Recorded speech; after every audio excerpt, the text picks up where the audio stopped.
Shalom, shalom, dans le nom de notre Seigneur Jésus-Christ. Aujourd'hui, dans notre série Porte d'entrée négligée ou porte d'entrée ignorée, nous allons parler de la jalousie. Si nous regardons l'histoire de Joseph dans la Bible, torotanga verset nyonsote, torotanga pe chapitre nyonso mobimbate, mais torozwa moi ba verset mike oyo ekolakisa biso juste makambo o biso tolingi tolakisa ke jalousie ezali porte d'entrée moko négligée, mais ezo causer ba problème na ba vie ya bandimi ebele, na vie ya église, na vie ya société. Sorotali na Joseph, histoire ya Joseph toyebi ya liboso papa na ye alingaki ye mingi koleka bana mosusu, ba raison ezali oyo apesaki po abotaki ye na kimukolo, mais esalaki ke bana ya mosusu balingaki ye susu, balingaki Joseph te, bayinaki ye.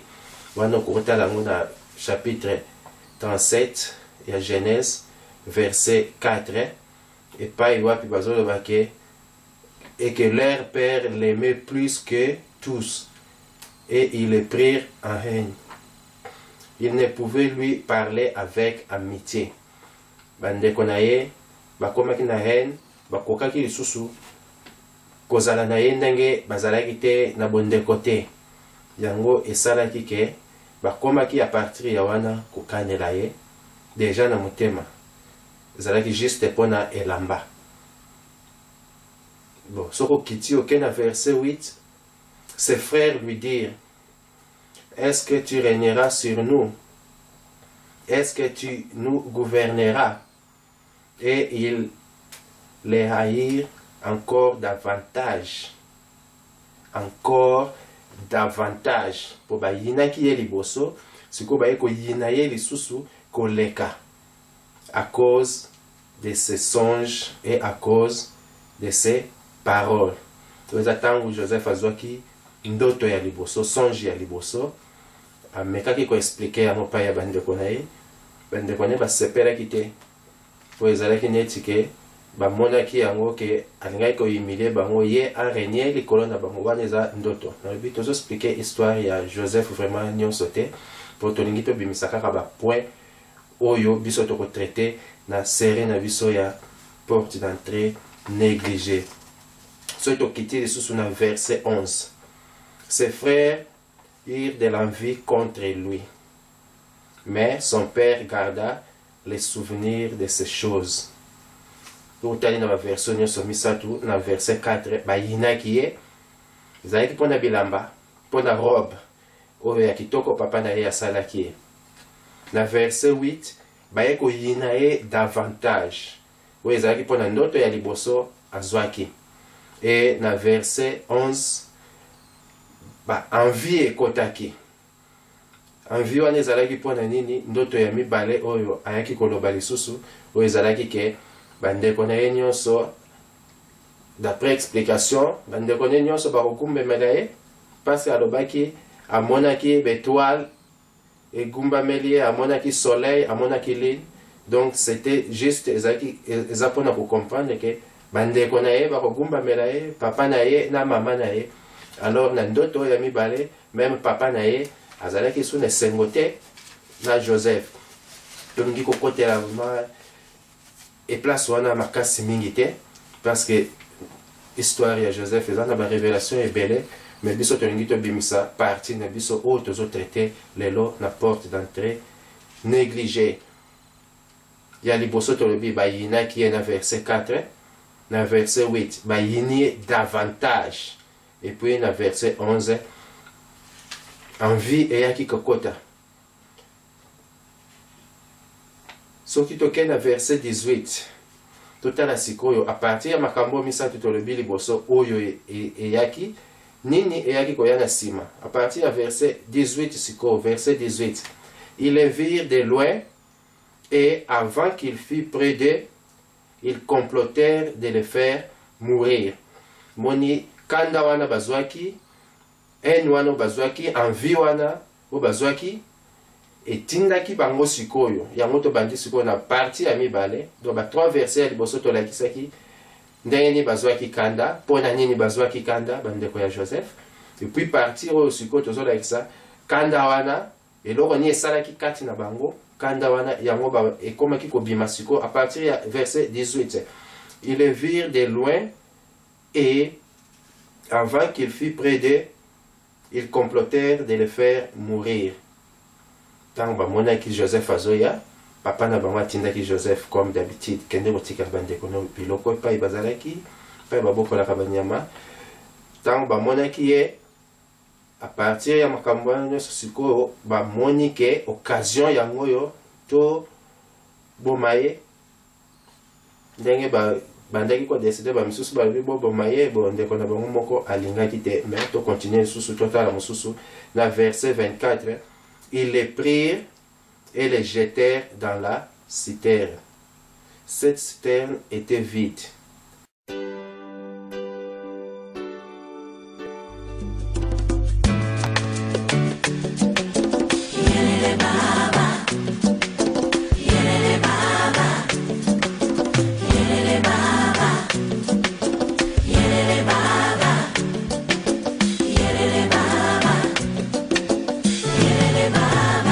Les effets de la jalousie sur l'âme et le corps. Point Yaliboso. La jalousie peut amener une personne à des actions extrêmement dangereuses jusqu'à chercher le mal ou la mort d'un individu. Jalousie et koki kotinda yo même au bon mamutu. Likolo ya jalousie ikoki kotinda yo osala mabe.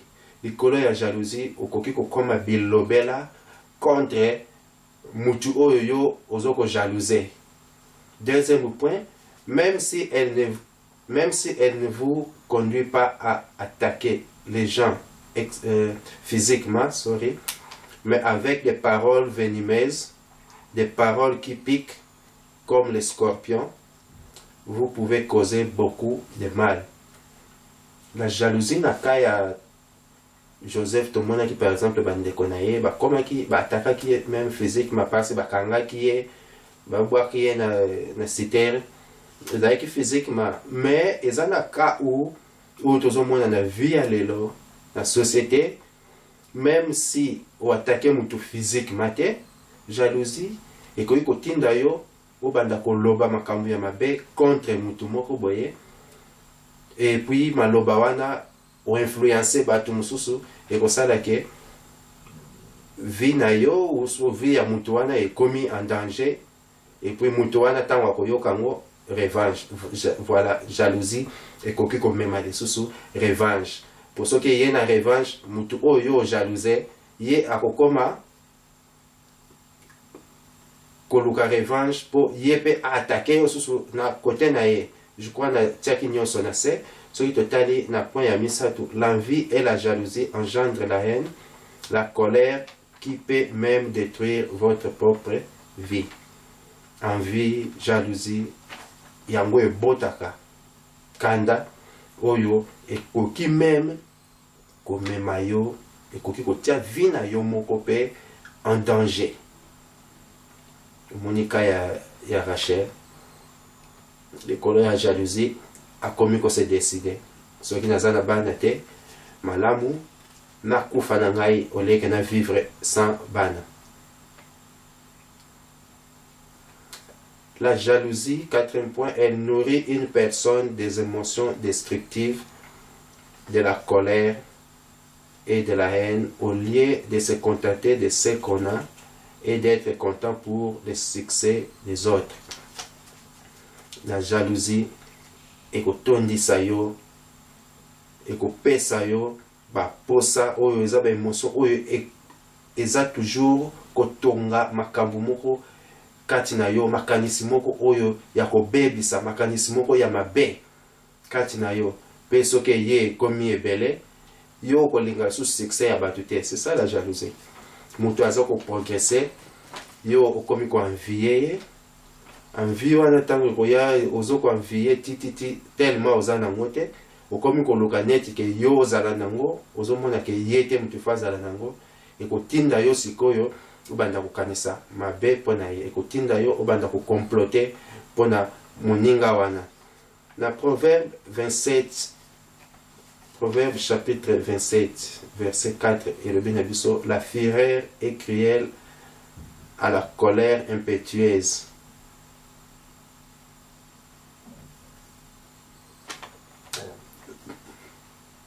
Proverbe 27, 4 elobi na biso la fureur est cruelle et la colère impétueuse, mais qui résistera devant la jalousie? Qui résistera devant la jalousie? Ou jalousie, ndenge tolobaki ekotindo na makambo moko oyo ezaki mutu wana oyo ozokolulelaka mutu wana okomeli motema lukundula ye mosusu aza na likambo na yo te, mais parce que okomi kolula biloko moko boye ye aza nango, okomi kolula bakalite na ye, okomi kolula makambo oyo azosala ekotinda yo parce que oza nango te, ekotinda yo ekomi kotinda yo sikoyo neti oluka yo ozala nango olie ke ye azala nango, olie osala effort na ndenge na yo ozwa yango, yo okomi koluka par exemple oboma ye, par exemple odétruire vie na ye, par exemple odétruire ba business na ye, odétruire makambo na ye de façon que yo ozokanisa eza te ko ozwa yango pe ozokanisa ke yo okozwa oyo eza pa na ye po okoki koboma no mutu wana me biloko wana soki ezalaki ya ye yo oko hérité nango te eza ya ye. Donc omoni jalousie eza nango na ntina moko te parce que lelo oyo na société lelo oyo na baeglise makambo ezolobama vraiment te yango omoni biso tokomi komema porte d'entrée négligée, c'est-à-dire makambo moko ezolekaka na kati na CCC oyo ezodétruire mais okomona jamais makambo yango ebima elobama. Makambo oyo bato bazoluka batraite eza neti tolobi na nzete ozoluka otraite esika bafruit ezobima na likolo na nzete na babranche, alors que il fallait oluka obanda kotala nzete esika nini okonaki nzete esika nini otiaki bagraine na yo biloko po ebanda kobima. Donc tozotala baracine te tozotala na likolo, alors que na se ezobebisa jour ekobima même bafruit wana ozoluka na likolo ya nzete okozwa yango te parce que na se eza bien traité te, baracine mabele eza bien traité te. Voilà, la cinquième point tolobi la jalousie est inspirée par l'égoïsme. Tu veux pour toi seul ce que les autres ont. Olingi pona yo kaka oyo nyonso bato baza nango oyo omonaka eloko te eloko nyonso mutu aza nango, c'est-à-dire yo il faut ozala na yango. Alors soki oza na baoccasion ya kozwa yango te, voilà epai jalousie ekomaka mabe ekomi kotinda yo na makanisi oyo ya mabe.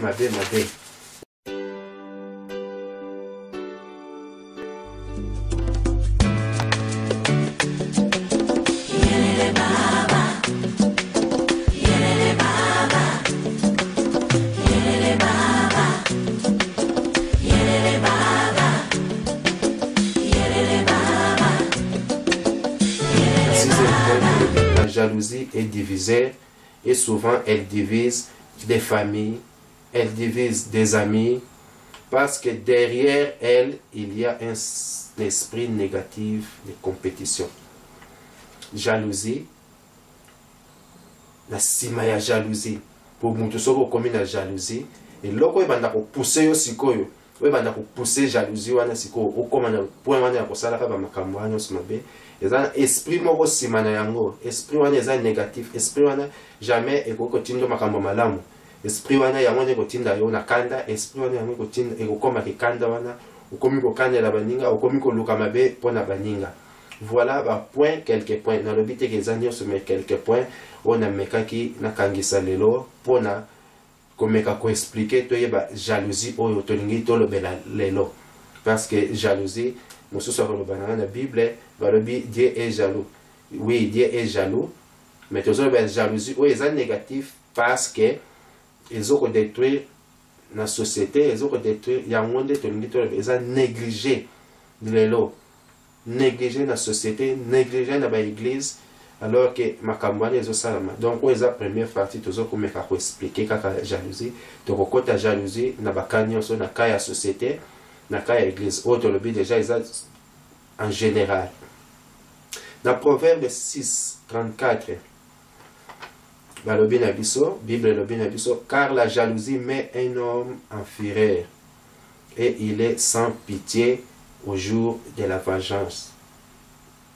Car la jalousie met un homme en fureur et il est sans pitié au jour de la vengeance.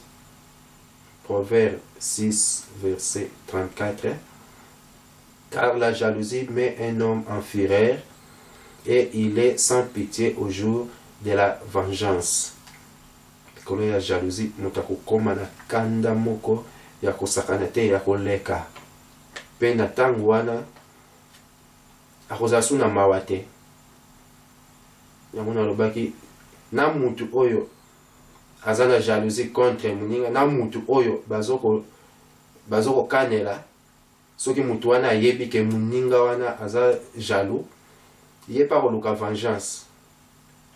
Donc jalousie ememaka destruction. Nakoki kobakisa susu 2 points pour toleka na partie mosusu. Na tieneti point 7. Être jaloux de quelqu'un pour ce qu'il est ou ce qu'il a, c'est nier jusqu'à son droit à l'existence. Car la personne jalouse, rongée par l'orgueil et une estime de soi démesurée, voit d'un mauvais œil les attributs et qualités de l'autre. Dans le 7e point, être jaloux de quelqu'un pour ce qu'il est ou ce qu'il a, c'est nier jusqu'à son droit à l'existence. Car la personne jalouse, rongée par l'orgueil et une estime de soi démesurée, voit d'un mauvais œil les attributs et qualités de l'autre. Jalousie, ce qui est commun à niveau moko wana ya mabe lekindelo, jamais okoki komona même muninga azosala likambo malamu, jamais pona yo ekoza malamu. Pona yo makambo nyonso o muninga wana azosala ezaka kaka mabe. Ata lobi likambo malamu pona yo mokomona ngote eza toujours mabe. Na 8e point, une personne à cause de la jalousie peut amener ses sympathisants à la rébellion.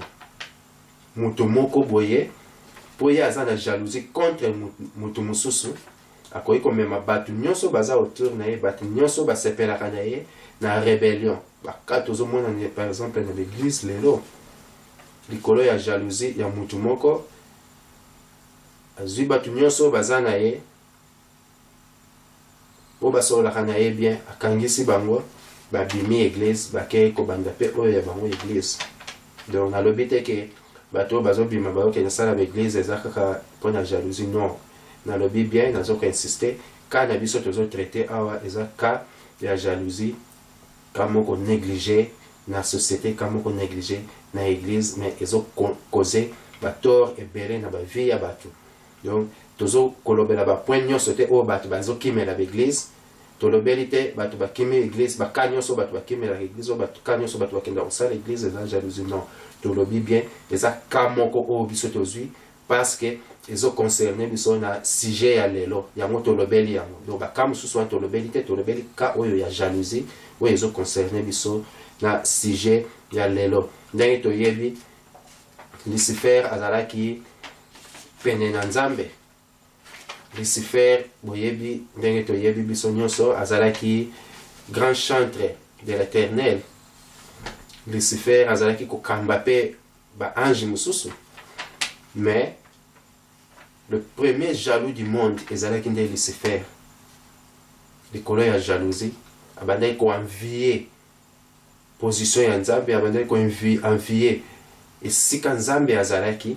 Ya alingaki akoma wana amonaki ke yenda akokaki na place wana, tala jalousie place ekotaki pe akangaki le sien, akangi bato na ye ba ange na ye oyo tolobaka ba ange déchu parce que bakendaki na ye ntango babwaki ye na se.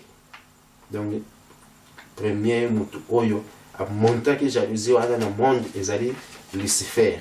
Yango moni makambo lelo nyonso ya mabe ezalaka référé na Lucifer à cause ya péché oyo ye asalaki. Totangi na Acte 17, Acte chapitre 17 verset 5 à 6. Et le binabiso, mais les Juifs jaloux prirent avec eux quelques méchants hommes de la populace, provoquèrent des attroupements et répandirent l'agitation dans la ville. Ils se portèrent à la maison de Jason et ils cherchèrent Paul et Silas pour les amener vers le peuple. Ne les ayant pas trouvés, ils traînèrent Jason et quelques frères devant les magistrats de la ville, en criant, ces gens qui ont bouleversé le monde sont aussi venus ici, et Jason les a reçus. Paul na Silas, ou baningisa qui vraiment ba côté wana, ba juif ba sepelaka te. Ba peuple ba sepelaki pété. Peut-être ba peuple bazaki influencé, et ça na groupe ya bato baza dirigeant, ou ba sepelaki te bazaki koluka façon nini bakanga Paul na Silas, pe bazali kozwa yango te yango bakendaki bakangisi bato batroupe bato bazwi bato na nsima na bango mpo basupporte bango basali marche de protestation bakei te bakei koluka epai wapi bayebi ke Paul na Silas bakomelaki epai ya Jason mais tellement azalaki susu wana te babimaki na bango bazwi Jason bamemi ye na tribunal. Tala jalousie oyo tolobaki ke jalousie ememaka rébellion na l'église lelo mutu moko cause ba besoin na ye ya égoïsme na ye akangisi batu oyo baza aux alentours na ye batu oyo basololaka na ye bien amemi bango na makanisi na ye contre soit ba pasteur contre soit ba leader toloba ba leader po totanga bakombo ya ba pasteur amemi bango contre ba leader pe ekotinda ke akotisi bango makanisi oyo ye de façon ke bayina leader wana alors bakobima bakei na rebellion bake kosala oyo bango pe likambo na bango.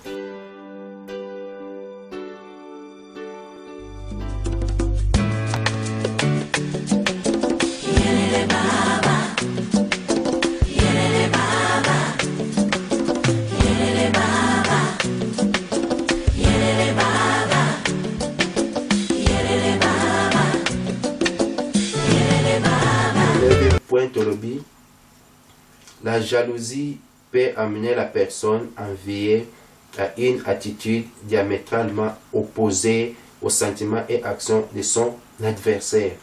Tangu ozoyi na mutu, il faut lingo yebake soki mutu wana akomi au courant ya makambo oyo ozo sala ozo kanaka parce que ekomaka kaka ozo loba olingi mutu wana te soki makambo wana ekomi lié ayebi yango. Il faut lingo yebake yepe akomi opposant na yo akoyana makanisi oyo eza vraiment opposé na oyo yozo sala soki yoza kokana bokende koboma ye il faut ozala sûr que yepe akokana susu opposé na oyo yozo donc akoyana makambo oyo ko contrer oyo yo ozo kokana. Na 10e point comme résumé ya makambo ba point nyonso tolobeli po toleka peut-être total à ce que ba remède ya jalousie pour tout le belango soumis tout le belaka jalousie mingite. En résumant sur les effets de la jalousie, j'ai dit point ya liboso, la jalousie fait perdre à l'âme la grâce de Dieu et la paix et la remplit d'amertume.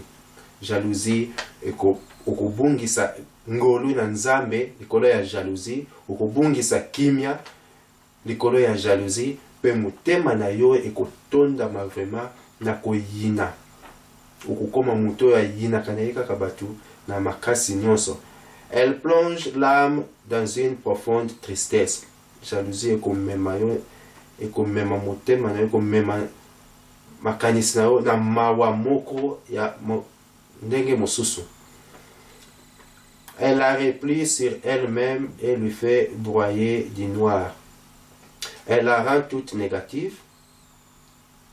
Elle nourrit en elle une colère qui la dessèche. Donc, toujours la jalousie, surtout elle nourrit en elle jalousie et puis une personne.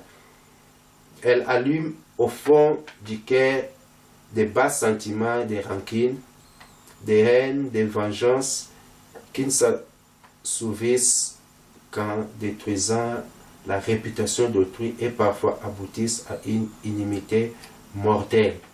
Mon jalousie et même détruire âme na yo et détruire même corps na yo parce que ceux qui jalousie leki et commis kanda et koleka et commis comme mayo na mawaya koleka et commis makambo nyonso commis ya cc et commis okoki ko kanisa susu makambo ya makasi te oyo emema yo etombola bomoi na yo yo commis komona ka oyo ya baninga eleki oyo ya yo. Tokotanga na verset na Bible na sima esika mosusu ezolakisa nzambe azoloba na biso na kati na Bible parce que la Bible a été inspirée na nzambe na Saint-Esprit epai ya bato oyo bakomaki yango. Le deuxième point comme résumé à partir on a lobby, la jalousie exerce aussi sur la santé corporelle une funeste influence. Elle est certes une cause de dépression. Elle nuit au bon fonctionnement de l'organisme, notamment des organes de la digestion. Ozana kanda, ozana koyina mingi kolola na kati na motema, motema kokoma yo ko beta, motema ko ya ko pesa yo, oya ko bela na maladie ya motema, ou ba système na yo même digestif et ko sala lisusu malamu te. Oya ko sala ba soki ba constipation, so comprendre te, ba diarrhée zo comprendre te ponini tellement nzoto nyonso ezo fonctionner sous normalité. Kanda ekomi ya koleka ou komi na ba dépression, alors jalousie eza mabe. Nango tozolobela ke eza point moko porte moko négligé.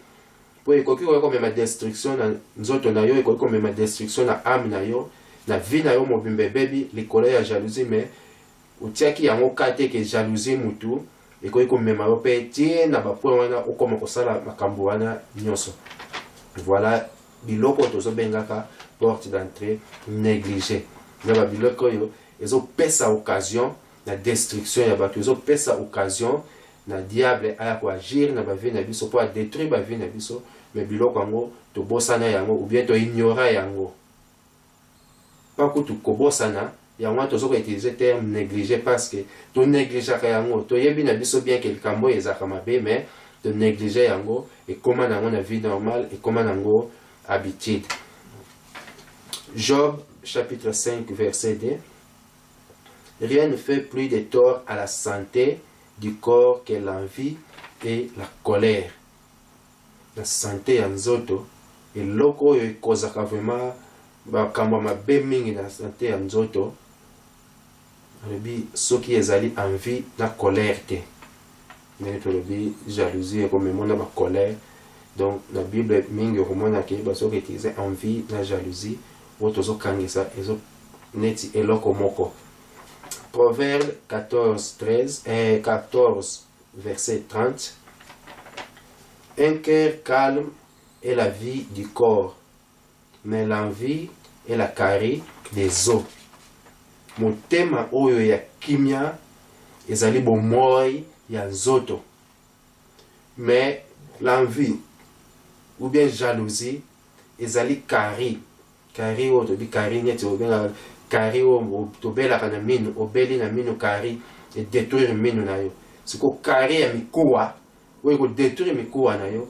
Soko lingi mikuwa no ezala détruire yo banda ko tia jalousie mingi banda ko lola mingi okomona eko memelo ba makambo nyonso tolobi wana bakanda eko yako ko tu sona ba tristesse moko ya ndenge mususu eko détruire ba système na yo même digestif eko détruire ba système na yo même circulaire de yo ko koma na ba dépression moko ya ko sakana te okoma ka mutu ya kanda kana même les kambo ya muke yo pana yo eza toujours mabe yango mona ke jalousie eko ko détruire même nous autres na yo pe physique. Where there seems to be no way. Yerele baba,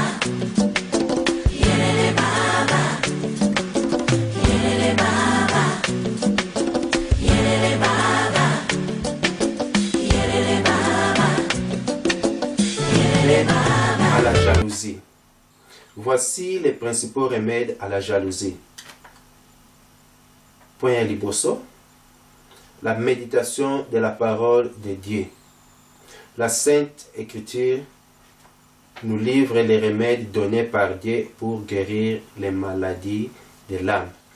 Donc, si vous avez la Bible mingi, si vous avez l'habitude de la Bible, vous voyez que jalousie est vraiment parce que la Bible est zalaneti kisi moko pona yo, ou eko aider yo, et qui me saka jalousie. Parce que na kati ya Bible makambo za ebele, ou soko fungoli otangi yo moko komona ke likambo eza mabe, likambo na sala yango te na tika yango. Point ya mibale, la réflexion et le discernement des esprits. La jalousie est en réalité une réaction insensée par laquelle on se rend inutilement malheureux avant de rendre les autres malheureux. La personne jalouse est la première victime de sa propre malice. C'est aussi le béret qui liboso point que yo mutozo ko lula, yo mutozo ko kanda ka bato komi na kanda ona ya koleka likolo ya jalousie.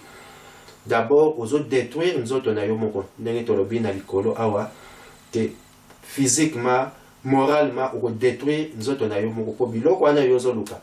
Soko zui yango te eko tinda yo na makambo ya mabe. Fonctionnement ya corps no pe ko koma susu anormal parce que kanda soke leki dépression et koti kanda soke leki okomona même ba système na yo digestif et ko sala susu bien te ya wana ezo tinda ke jalousie et kota na place o biso to bi négligé.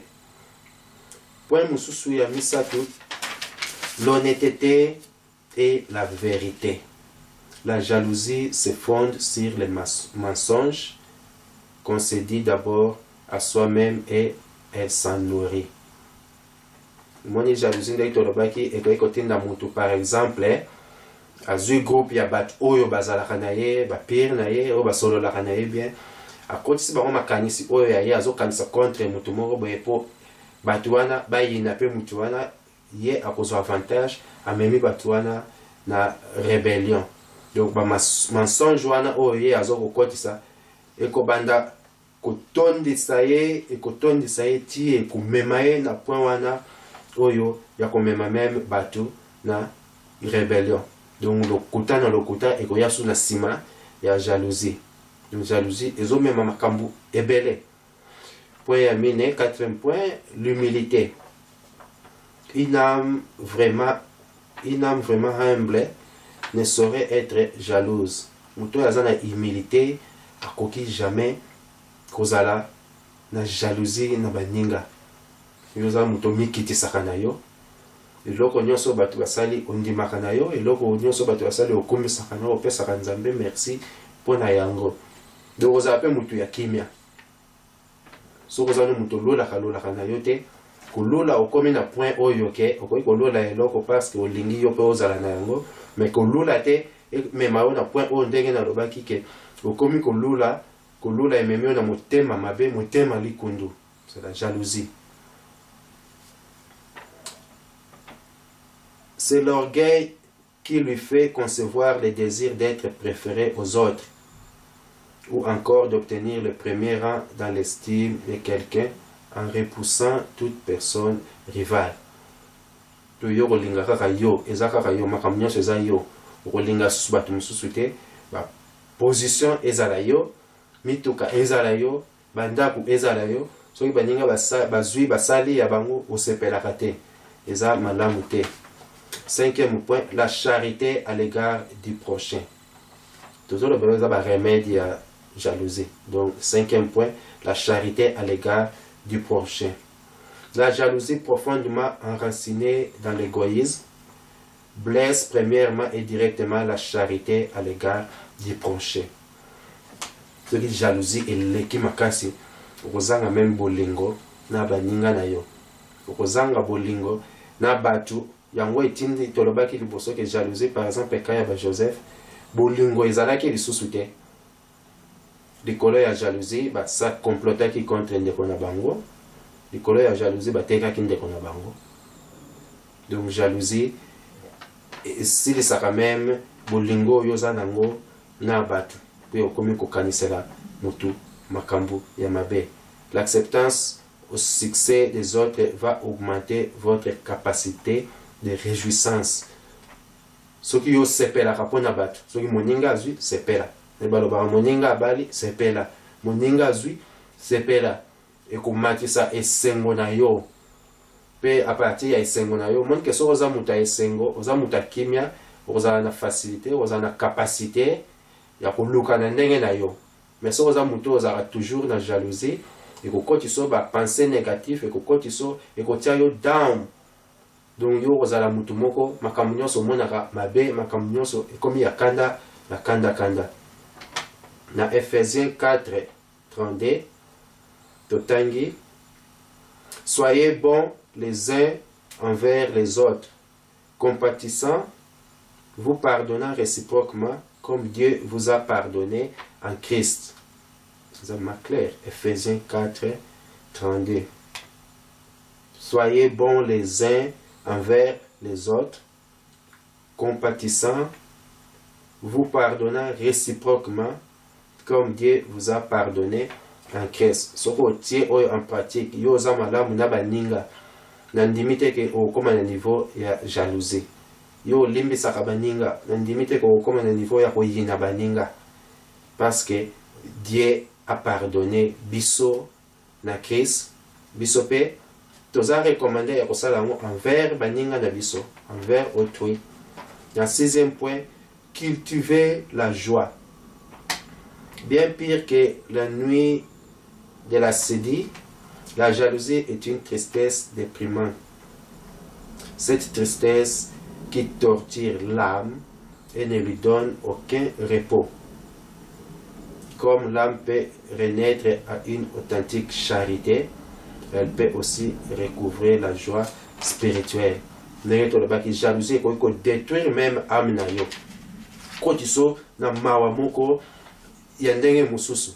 Mais soki okotisi esengo kati na yo, il faut yeba ke charité, amour ekoki kozonga.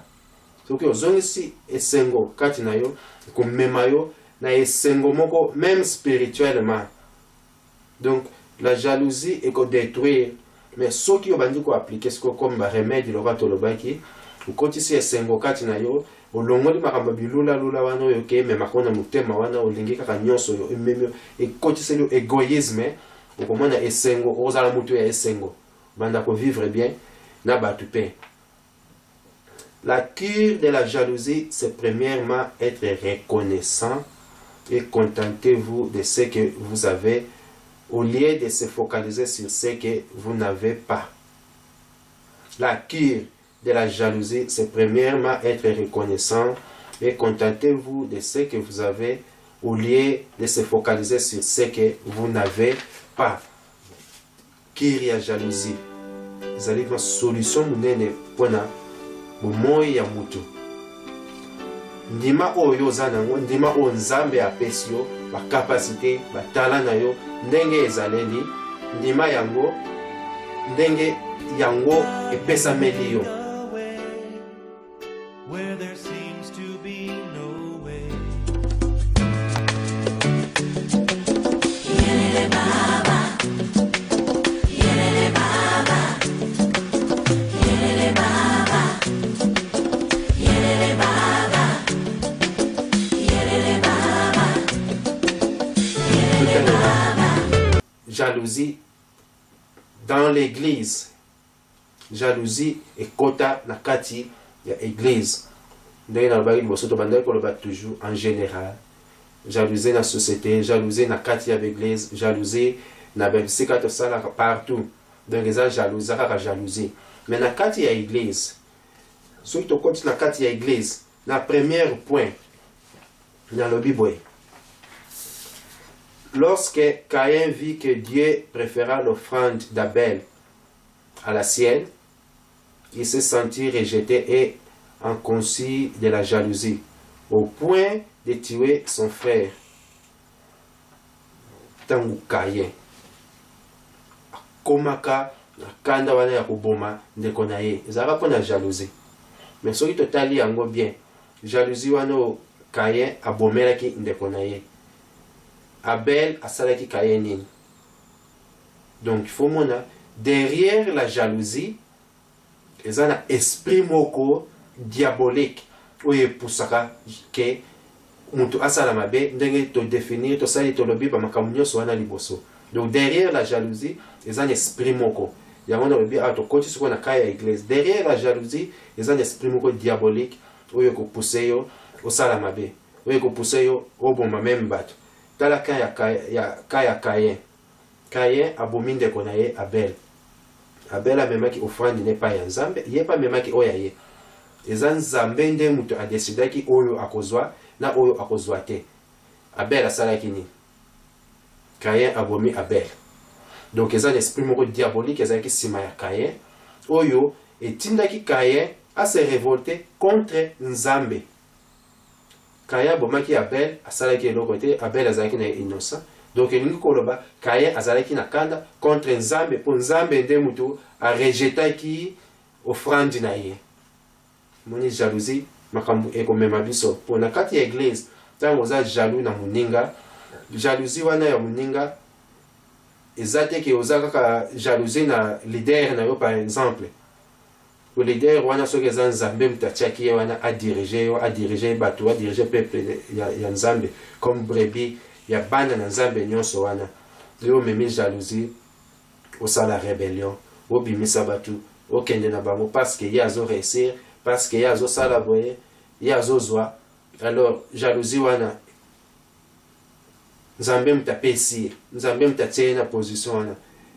Yo ozo sala jalousie, eza contre, ozana kanda contre ye ou bien contre Nzambe. Donc il faut to sala attention na makambo wana. Yango mona na Bible ba oyo baloba ke ne touchez pas à mes ouin. Ouin wana soki ouin wana za ya solo ouin ya Nzambe. Yo ozo toucher. Donc il faut yeba ke ozana kanda na Nzambe, ozo toucher Nzambe. Donc tolobi bien ba ouin ya bien. Oyo ya Nzambe. Parce que lelo to yebi ke na société ba fo ba koma to yebi ke na société ba tu ba chanja balata ba poso azali yo alati poso ya meme à côté d'une église à komi côté ya. Donc ba oué ya solo poto yeba bango eza Saint-Esprit. Donc tant oyo na sujet mususu auto comme tolobaki c'est le temps de du Saint-Esprit pour na nini mutu nengo zo vivre lelo ozo kendaka même dans l'église partout makambo ezali. Donc il faut yeba ke so ko la présence ya esprit te okozala diriger, okozala bakomema yo na banzela moko ya mabe, bakomema yo na banzela oyo oko discerner te. Donc il faut la présence ya Saint-Esprit kati na yo, Saint-Esprit eko diriger yo ko tsakati na yo esprit ya discernement pour oyeba le vrai oin de Dieu. Il est malheureux de voir à quel point le diable a distillé le poison de la jalousie dans les veines de bon nombre de chrétiens, qui, loin de régler l'état désastreux de leur cœur souillé par la frustration et l'envie, n'ont plus le moindre cas de conscience. Diable le loi côté si vraiment katina misisana bana na Nzambe jalousie à tel point que bakoki ko supporter les sous makambute, à tel point que bakoki ko régler makambo oyo ya bango moko te, bakomi jaloux envers batu oyo bazo ko réussir, envers batu oyo baza malamu. Or rien de tel que ce sentiment horrible que la jalousie pour nous torturer, nous endurcir et nous pousser à la rébellion, car derrière la personne jalousée, c'est bien un sentiment accusateur envers Dieu que nous nourrissons. Derrière jalousie, yozo kansake, ozo sala kanda wana pona mutu oyo ozana ye na olingite, ozo konfier, mais alors parce que Dieu mtatiaki Nzambe mta memi mutu na position wana ekotindaki yo kanda na yo ezali susu na mutu wana te kominde na Nzambe. Donc il faut faire attention na point wana. Deuxième point, dans beaucoup de cas on est tenté de comparer notre vie à celle des autres. Na baka ebele, toza tenté ya comparer bomoi na biso na bomoi ya batu misusu. Yango etindaka ke okomi ko envier batu misusu po ye azwi, yo ozomona yo pe okokisa, yo pe okoma lokola ye. Alors soki okoki yango te, kolula te po osala mabe, lula po yo oluka omata. Mais so okomi kolula na sens ke oyo tolobi ya jalousie, okomi koluka moninga akita po yo mata ekomtinda yo na makambo ya mabe.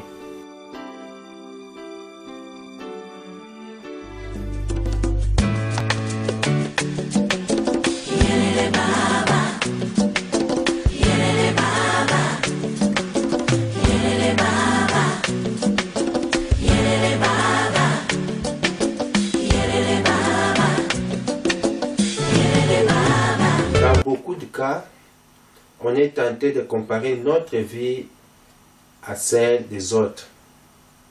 Reste focalisé sur ce que toi tu crois que Dieu veut pour toi et accepte que sa volonté pour toi est la meilleure.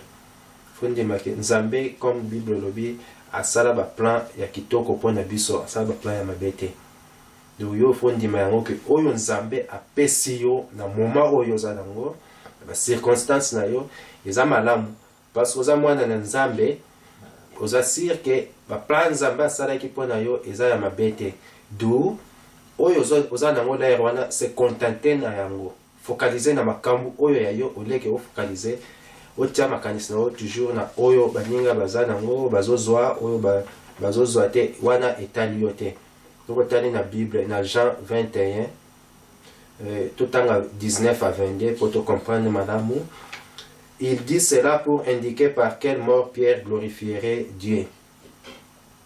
Et ayant ainsi parlé, il lui dit, suis-moi. Pierre, s'étant retourné, vit venir après les disciples que Jésus aimait, celui qui, pendant le souper, s'était penché sur la poitrine de Jésus et avait dit, Seigneur, qui est celui qui te livre? En le voyant, Pierre dit à Jésus, et celui-ci, Seigneur, que lui arrivera-t-il? Jésus lui dit, si je veux qu'il demeure jusqu'à ce que je vienne, que t'importe? Toi, suis-moi. Nat 22, le Benabiso, Jésus lui dit, si je veux qu'il demeure jusqu'à ce que je vienne, que t'importe? Toi, suis-moi. Yo focaliser na makambo na yo. Pierre amonaki disciple mususu azoya na sima na bango. Alors disciple wana tango bafandaki epai ya souper, oyebi histoire oyo atiaki alalaki na toro ya Jésus, et puis Jésus alobaki ke mutu moko ako livrer ye oyo azalaki loboko na ye kota nzela moko na ye na sani. Alors Pierre tango amonaki azoya atunaki Yesu, mais makambo nini ekokomela ye? Yoka réponse ya Yesu, yo tala oyo ya yo, ngai makambo ya mutu wana soki nga nalingi ke azala ti mokolo nga na koya ya yo nini na kati wana. Donc voilà ndenge il faut te vivre lelo dans l'église. Yo tala o Nzambe alingi pona yo, kotala oyo batu mususu te, tala o Nzambe alingi pona yo, se contenter na oyo ya yo, kozala jaloux te na oyo ba misusu bazali kosala. Troisième point, l'onction de Dieu sur la vie de quelqu'un inférieur dans la hiérarchie d'une église peut susciter la jalousie assez supérieure. Donc onction Nzambe a pesi na kati ya église selon la hiérarchie ndenge ezali. Bozana ba leader, ba pasteur, bozana ba diacre, bozana. Mais onction oyo Nzambe apesaka soka pesi na mutu moko oyo azana se na hiérarchie, soki Nzambe tomboli mutu moko aza na se et que mutu wana akomi kosala makambo oyo eleki ba supérieur na ye ememaka mpe jalousie. Donc ba supérieur na ye bakoluka moyen ya koétouffe ye, ba supérieur ne bakoluka moyen ya koécréer ba problème, surtout ba oyo baza ba proche na ye bakoluka bamemele ba problème moko même bakoma na niveau même ya kodiaboliser bamakambo nyonso ya kosala de façon que bato bayina ye, de façon que abima mutu mabe na beglise oyo bakobenga yo même oza ndoki toujours po bameka kokitisa babanda d'abord dans kokitisa kondima na yo parce que balingi bamema murmure kati na yo. Voilà yango tolobaki na sima ya jalousie eza na esprit moko diabolique oyo kotinda toujours osala makambo ya mabe mais eza oublié mutu moko azolobela yango te tobosani ke ezodétruire, tobosani ke eza point moko yango nde ezomema ezocause badivision, yango nde ezokocause même bamakambo ebele. Sur point oyo tolobi ke supérieur akoki kozala jaloux ya inférieur ya mutu oyo aza na se na ye, okoki kozwa exemple na Bible tanga na 1 Samuel 18 banda na verset 9 ti na 11. 1 Samuel chapitre 18 verset 9 à 11. Na verset 9 elobi et Saul regarda David d'un mauvais œil à partir de ce jour et dans la suite. Le lendemain, le mauvais esprit de Dieu saisit Saul, qui eut des transports au milieu de la maison. David jouait comme les autres jours, et Saul avait sa lance à la main. Saul leva sa lance, disant en lui-même, « Je frapperai David contre la paroi. » Mais David se détourna de lui 2 fois. David également souffrit énormément de la jalousie de Saul qui voulut le tuer à plusieurs reprises. Et David tant batu balobi ke topesi David topesi 10 000 na David topesi 1000 na Saul et salaki mutema pasi ya mingi koleka parce que yazalaki mokonzi yenda azui David pour a élever yenda azui David kati na David azosala pona ye. Comment batu bakoma ko apprécier travail ya David koleka oyo ya ye amonaki ke David akomaki na popularité mingi koleka. Donc voilà jalousie ndenge tolobaki jalousie jamais kotindo sala makambo malamu akomaki na makanisi aboma même David. Ezakaka moi point moko flash pour oyeba ke oyo tolobi ke jalousie ekoki kotinda même ba supérieur bakoma jaloux ya ba inférieur na kati ya église, leader ya église, visionnaire ya église akoki kokoma même jaloux na mutu moko oyo aza na kati na église aza na onction moko ya Nzambe azosala makambo moko batu bazosepela na yango koleka oyo leader azosala. Donc ezali lelo tomonaka yango mpe esalamaka.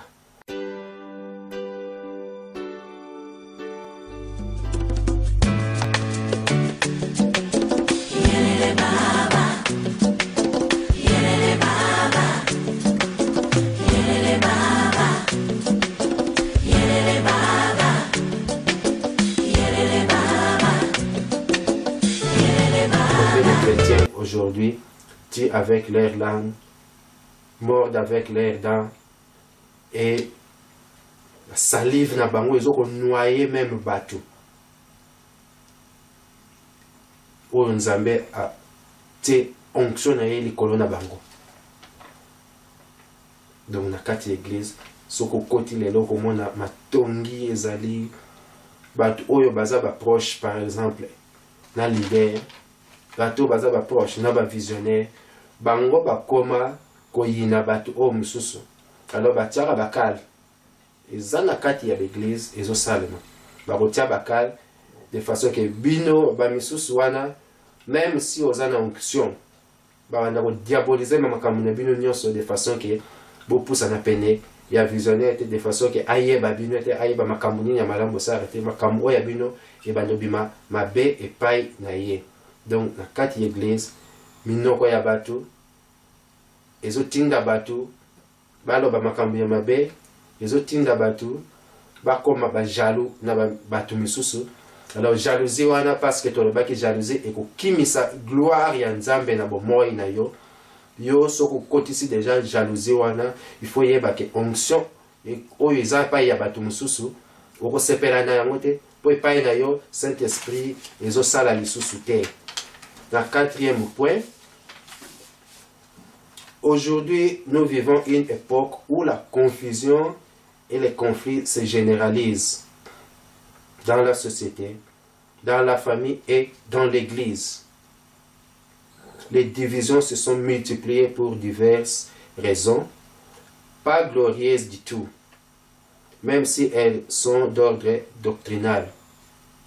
L'église sur la tête, composée de toutes ces assemblées, dans diverses localités, villes et villages, connaît les rivalités, les exclusions, les conflits et toutes sortes de désordres.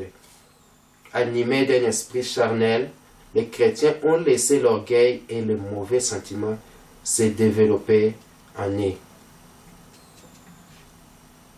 Et la persécution s'est déchaînée jusqu'à l'insupportable, ce qui contraint beaucoup de gens à fuir l'église. Les autres ont condamné bateau belé, bazolinga suko ya kosambela te. Oyoka so tuni moto ya kosambela te. Ah, l'église na bino wana. Ah, ba makambo ba pasteur na bino basala. Ah, ba makambo ezoleka na l'église na bino wana. Mais c'est ça, c'est à cause ya jalousie. Makambo wana et se déchaîner, makambo wana et commis molai, et commis à tel point que ils allaient sous contrôler à niveau de l'église. Ils allaient sous contrôler à niveau de leader. Le leader va contrôler yango les sous-soutés. Pour les communautés, les kambumoko, tout bazo vivre nango. C'est normal. Alors ils ont détruit. Même na kati ya l'église, batu mususu bazo koyate. La cause ya batu wana bazo koyate, eza parce que ayaki na église, mutu moko songolo komaki kolobela ye mabe, akoma koloba makambo mabe pona ye. Mais tozoluka tolanda mutu wana que n'abandonnons pas nos assemblées. Alors tozobosa na ba cause nini en tant qu'humain na kibomoto beso ki mutaye à côté et place il faut à l'aise. Ba makambo ezo sala manase wana eza traité te tobosani yango. Voilà, eza négligé.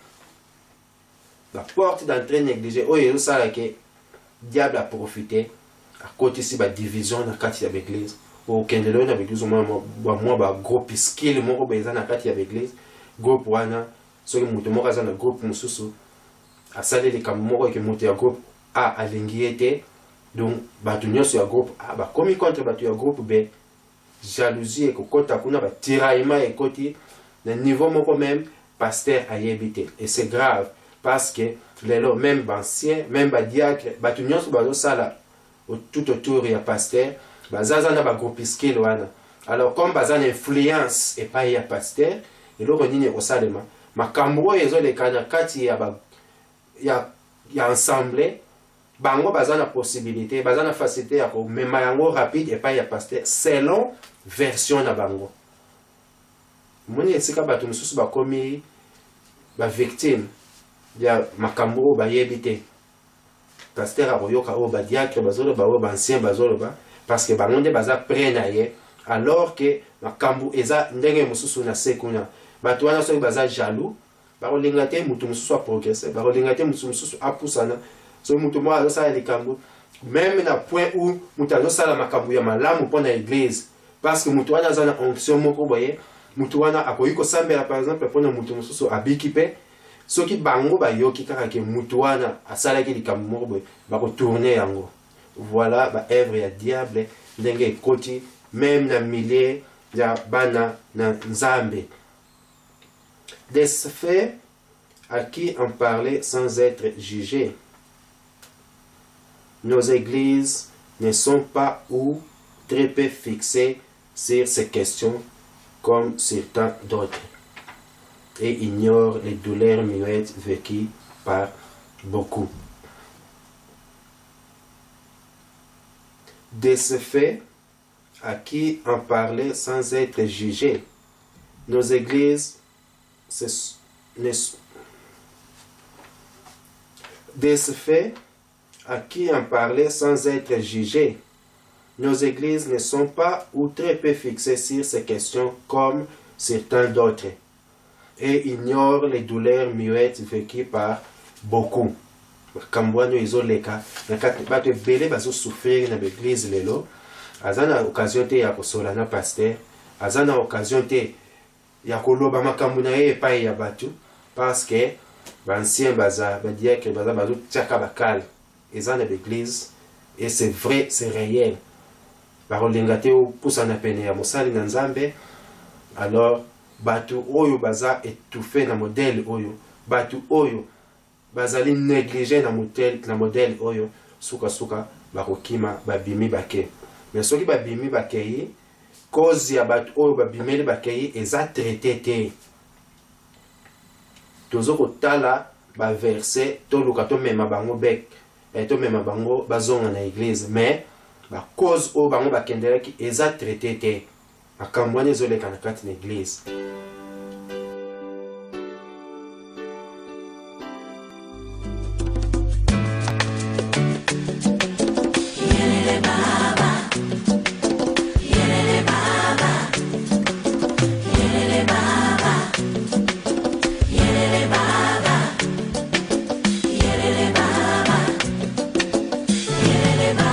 Cinquième point, à l'église aujourd'hui, si vous examinez bien en entrant dans les temples, vous allez voir de nombreux visages fermés, hostiles et haineux.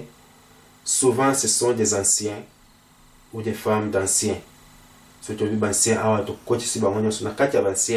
selon la Bible, des anciens, bateau bazaki na kati l'église wana bazo diriger l'église. La prophète, la pasteur, ba 5 ministères baza na kati ya anciens.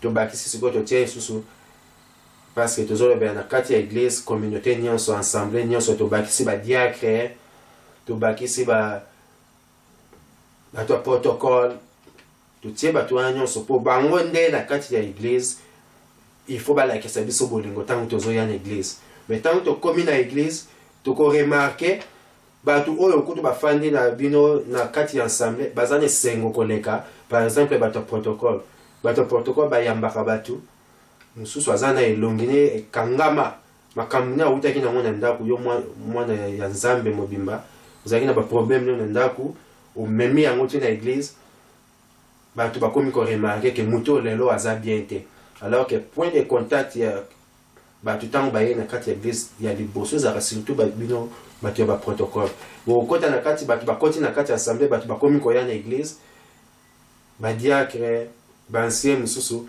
bazana ba groupuscule na bango soki bamoni onction ya nzambe sur muto aye par exemple sika ou bien makambo ya malamu sur muto aye sika il suffit que mutu moko na bango ayina yo aku influencer baninga na ye nyonso et batu wana loka baza pene par exemple ya leader yango esalaka ke makambo oyo ezolekaleka na se na l'église ba leader même bayebaka yango te. Pourquoi? Entourage na bango babimisaka makambo oyo selon bango bakoma ko diaboliser makambo nyonso bato misusu bazosala même si bazosala makambo malamu pour la progression ya ministère pour la progression ya église mais tellement bango bazana accès libre et facile ya kosolola na mo leader et kotinda ke makambo nyonso bango banomema oyo eza selon o bango balingi ndenge bango balingeli. Alors leader tala na groupe ya batu ebele azana chance te azana tante ya kosola na mutu nyonso ya koyeba makambo nyonso ezoleka na sese azoaka oyo ezokomela ye ya mabe. Les ravages causés par la jalousie au sein du corps de Christ sont des plus destructeurs. Des églises s'entredéchirent, des vies sont entièrement brisées, des couples disloqués, des âmes précieuses quittent l'église et retournent dans le monde. C'est ainsi beaucoup de chrétiens remplis de jalousie travaillent main dans la main avec Satan. les chrétiens et belé les loba commis qu'on travailler dans Satan. Nous par ignorance, parce que Satan a eu avantage, il y a la porte au bino fongola qui connaît, il y a jalousie, il y a nini. Satan a eu avantage, à comme qu'on utilise bino par ignorance. Mais nous eza ignorance te, nous eza ma conscient. Donc batu baza conscient que de kamu oyo bazo sala yango. Pourquoi baza conscient?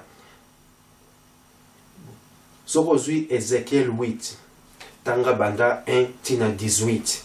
Peut-être tant ya kutanga yango nyonso ekoki kozala te lelo, mais tanga Ézéchiel 1 tina 18. Urumona na kati kuna ke na kati ya église makambo ezali kosalama na kati ya église. Ézéchiel azoloba yango Nzambe loboko moko amonaki ya Nzambe etushaki ye pe Nzambe atransporte Nzambe amemaki ye. Nalingi comprendre esika oyo bien parce que si tokomi na suka nalingi kokota na détail te oyo eza enseignement mosusu tokomema wana sur Ézéchiel 1 à 18 la sorcellerie dans l'église kindoki na kati ya église tokomema yango. Mais comme tozoloba na jalousie parce que balobeli ntina na jalousie wana et puis tolobeli ntina makambo oyo jalousie ezokota kati na église juste mpona kopesa yo kolakisa yo ke na kati ya bible mpe bamakambo mpe ezali oyo esalama peut-être ozokodute ntango nalobaki ke baka eza mosusu par l'ignorance bato bazotravaille mpona Satan na kati na église.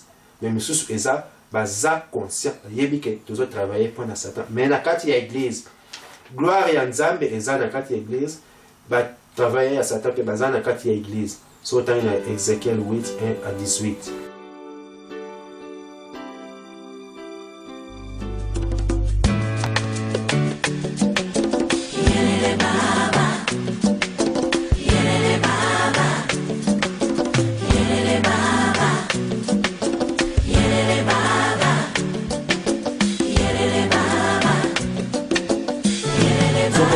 Ézéchiel 8 tanga banda 1 tina 18. Peut-être tant ya kutanga yango nyonso ekoki kozala te lelo, mais tanga Ézéchiel 1 tina 18. Urumona na kati kuna ke na kati ya église makambo ezali kosalama na kati ya église. Ézéchiel azoloba yango Nzambe loboko moko amonaki ya Nzambe etushaki ye pe Nzambe atransporte Nzambe amemaki ye. Nalingi comprendre esika oyo bien parce que si tokomi na suka nalingi kokota na détail te oyo eza enseignement mosusu tokomema wana sur Ézéchiel 1 à 18 la sorcellerie dans l'église kindoki na kati ya église tokomema yango. Mais comme tozoloba na jalousie parce que balobeli ntina na jalousie wana et puis tolobeli ntina makambo oyo jalousie ezokota kati na église juste mpona kopesa yo kolakisa yo ke na kati ya bible mpe bamakambo mpe ezali oyo esalama peut-être ozokodute ntango nalobaki ke baka eza mosusu par l'ignorance bato bazotravaille mpona Satan na kati na église. Mais mosusu eza baza conscient yebi ke tozotravaille mpona Satan. Mais na kati ya église gloire ya Nzambe eza na kati ya église, batravaille ya Satan mpe baza na kati ya église. So tangi na Ézéchiel 8 1 à 18 totanga moi verset mosusu mpona moi éclaircissement tokobanda même na verset 5 mais yo banda na verset ya liboso. Na verset 5 il me dit fils de l'homme lève les yeux du côté du septentrion. J'ai levé les yeux du côté du septentrion et voici cette idole de la jalousie était au septentrion de la porte de l'autel à l'entrée. Narcisse, et il me dit, fils de l'homme, vois-tu ce qu'ils font, les grandes abominations qui commet ici la maison d'Israël, pour que je m'éloigne de mon sanctuaire. Mais tu verras encore d'autres grandes abominations. Alors il me conduisit à l'entrée du parvis. J'ai regardé et voici, il y avait un trou dans les murs. Et il me dit, fils de l'homme, perce la muraille. J'ai percé la muraille et voici il y avait une porte. Et il me dit, entre et vois les méchantes abominations qu'ils commettent ici. Ézéchiel azalaki transporté dans l'esprit.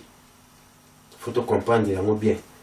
Azalaki transporté dans l'esprit. C'est-à-dire makambo oyo ye amoni, oyo ye amonaki na kati na temple, ezalaki makambo moko spirituel.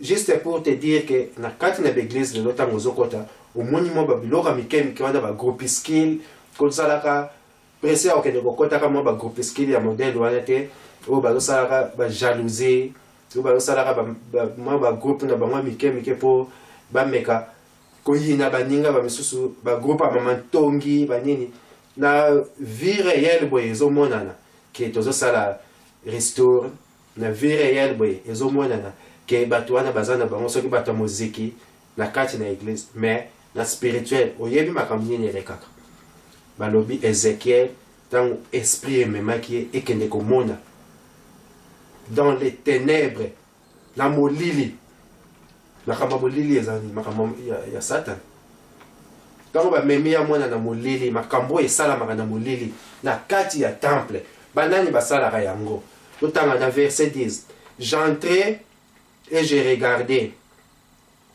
et voici il y avait toutes sortes de figures de reptiles et de bêtes abominables et toutes les idoles de la maison d'Israël peintes sur la muraille tout autour.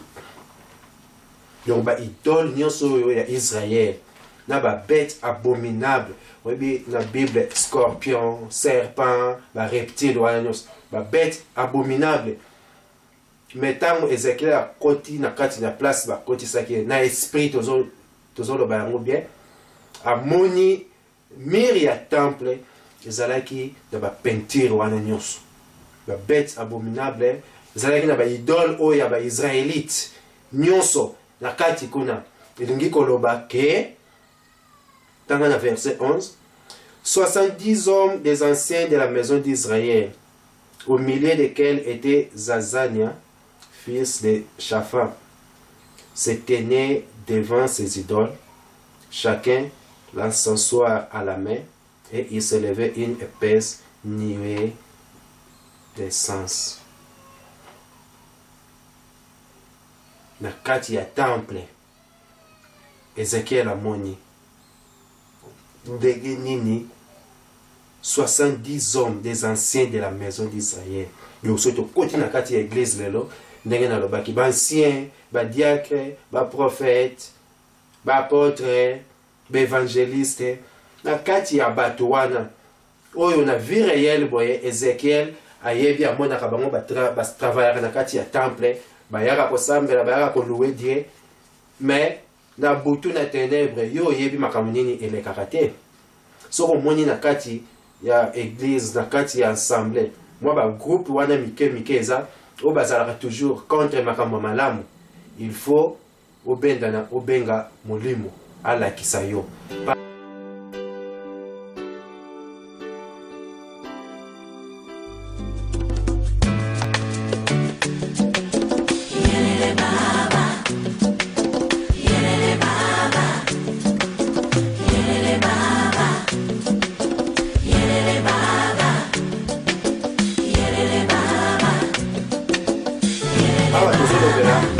Seulement la temple parce que si je n'ai pas besoin la jalousie na kati ya église mais na sujet autre kolobela à part où ils allaient sur la sorcellerie dans l'église d'être komeka ko développer ba point nyonso mibale.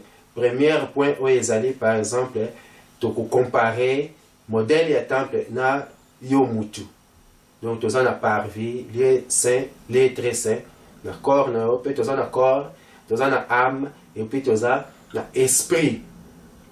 Donc parvis comme corps na yo, lié saint comme âme na yo, et puis lié très saint comme esprit na yo, et si quand nzambe gloire ya nzambe et fandaka o mutu mso akoki koloba mais comment nzambe azali mais masumu pe ezali na vie ya moto wana. Donc yango tokomeka ko comparer, tokomeka ko lakisa na sujet wana o toko traiter la sorcellerie dans l'église kindoki kati na église. Bon na partie mususu o tozoluka totala mingi vraiment lelo eza na kati ya église vraiment comme église o tozolobela temple de Dieu. Yango na tolobi tozolobela tina ya batu o basalaka na église bancien badiacre batu nyonso wana ba protocole ba groupuscule wana mike basala tomonaka bango na moi toyebi te na butu ezalaka ndenge nini. Po soki mutu akomi deja kosala bamakambo wana tolobaki ya jalousie alingi te onction ya nzambe batu oyo baza na onction ya nzambe batravailler bakomi kotia bango bakale bakomi kodiabolize makambo na bango bamemaka bafaux rapport epai ya leader elingi koloba makambo wana eza derrière bango esprit moko diabolique ezali wana. Alors esprit wana diabolique soki tofandi totali bien eza nini yango tobengaka sorcellerie eza kindoki. Donc na kati ya église yango moni na memaki point oyo juste na suka ya sujet na biso ya lelo ya jalousie parce que toko continuer yango toko développer yango munene na sujet mosusu mobimba ya sorcellerie dans l'église au kindoki kati na église. Tant Ézéchiel akotaki amonaki kati na batu wana d'ancien bazalaki oyo église. Donc au monaka diacre moko na kati na église afandaka wana, monaka ancien moko na église, au monaka prophète moko, au monaka pasteur moko, au monaka docteur moko na kati na église. Alors que na ténèbre oyebite po yo misu no esuki wana na oyo zomona. Soko moni moto moko ataka toujours bakal ba jalousie ba makambo wani eza makambo kindoki mon frère. Il faut luka obenga esprit elakisa yo. Saint esprit elakisa yo. Ézéchiel azalaka na batu wana fandaka na batu wana kati na Israël, batu wana na temple makambo bakenda kosala yebaki yango te. Seulement tant esprit ezwaki est transporté et memiye ekiko lakisa ye makambo batu oyo basalaka. Otangaki na verset 11. 70 hommes des anciens de la maison d'Israël, au milieu desquels était Zazania, fils de Shaphan, se tenait devant ses idoles, chacun s'asseoir à la main, et il s'élevait une épaisse niwé d'encens. Mona bango kuna ba amoni bango mandenge bazoko salaka ba cérémonie na bango, amoni bango liboso ya ba idole bazokumba mela ba idole wana dans les ténèbres. Parce que c'est un spirituel. Mais n'oubliez pas, le temple wana, gloire ya Nzambe, ezalaki nanu d'abord. Malgré ma campagne de salama. Il y a un rebelle tant que quand le sujet à kindoki dans l'église, tu commences à expliquer en détail. Gloire ya Nzambe, ezalaki kofanda na lieu très saint. Ma campagne, Ézéchiel va continuer à partir ya parvis. Dernier mois na bo moi na biso de l'eau. Lieu très saint. Ezali esika esprit Nzambe afanda. Demeure ya Nzambe na vie na yo mutu ezana côté spirituel na esprit parce que Nzambe aza esprit. Donc na corps na yo comme parvis oyo eza en contact na masumu l'air nyonso. Tango Ézéchiel ba memaki ye Nzambe alobaki. Tango na verset 12 to continuer na verset 12 oyoka et il me dit fils de l'homme, vois-tu ce que font dans les ténèbres les anciens de la maison d'Israël, chacun dans sa chambre pleine de figures, car ils disent, l'Éternel ne nous voit pas. L'Éternel a abandonné le pays. Makambo nyonso bango bazali kosala pona bango bamona Nzambe azomona biso lisusu te ndenge bango bazoloba Nzambe azomona biso te. Nzambe sa abandonné biso. Yango bazo salaka makambo na bango wana. Alors que gloire ya Nzambe ezalaki nanu na temple. Donc toko continuer topic oyo toko continuer sujet oyo la sorcellerie dans l'église. Kindoki kati na église poto kende nango Ézéchiel kobanda na chapitre 8 ti na chapitre 10 to mona ndenge nini gloire ya Nzambe e cohabitaki na ba idole wana makambo nyonso wana ya diabolique na kati na temple et puis ndenge nini gloire ya Nzambe ebimaki ekendaki enfin. Donc lelo na l'église makambo oyo ezokosalema na kati na église moi ba groupuscule il faut ko keba yo mtozo ke na église okomi kaka na église boye mama biso tozaka na makelemba na biso mama biso tozaka na musique na kati église obosani makambo oyo yelaki na église obosani eloko nini memaki yo kati na église okomi kokota ba groupuscule wana mais na kati ba groupuscule wana oyebi te na les ténèbres makambo nini elekaka na kati ba groupuscule wana dans les ténèbres basalaka nini ezana bato bazana ba makambo na bango basalaka na butu ba misusu ndenge na lobaki makambo so eleka na l'église par ignorance mais lelo bato bakomi kobomba mana sima ya ignorance wana ana yebaki te mutazana kindoki ne amemi aye na ngo l'église amemi o aza ndoki inconscient non ezana vrai makambo ezo salama oyo ezaki négligé na kati na l'église négligé à tel point que ils ont détruit le peuple ya Nzambe mais ils ont lobama te ils ont détruit même l'église ya Nzambe mais ils ont lobama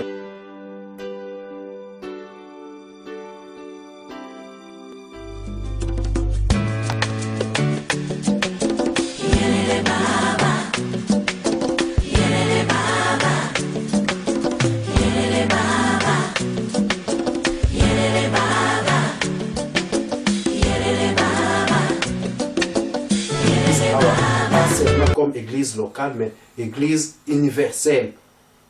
Ils ont détruit makambo belé ba vie ya bato komi détruit bato ba komi ko kima ba église tant ba okima ba église boyini bango ba pengwa ba sala boye mais makambo ekimi si bango ba cause ya makambo ezo kimisa bango kati na ba église tozo traiter yango te la cause ya makambo wana peut-être ba visionnaire peut-être ba leader ya ba église bazo yeba yango te pourquoi parce que entourage oyo tie penena yo entourage ya bandoki entourage oyo tie penena yo na ténèbre makamnini basala donc si ko makambo zo comme moi suspect pour ningi ko lobake ba leader mususu pe ndenge to moni awa na kati bazalaki na kati ya kuna bale bina biso fils de l'homme voit zazana azalaki kuna zazania azalaki kuna fils de Chapa. Chapa wana zalaki ancien mutu moko ya kala kati na temple wana.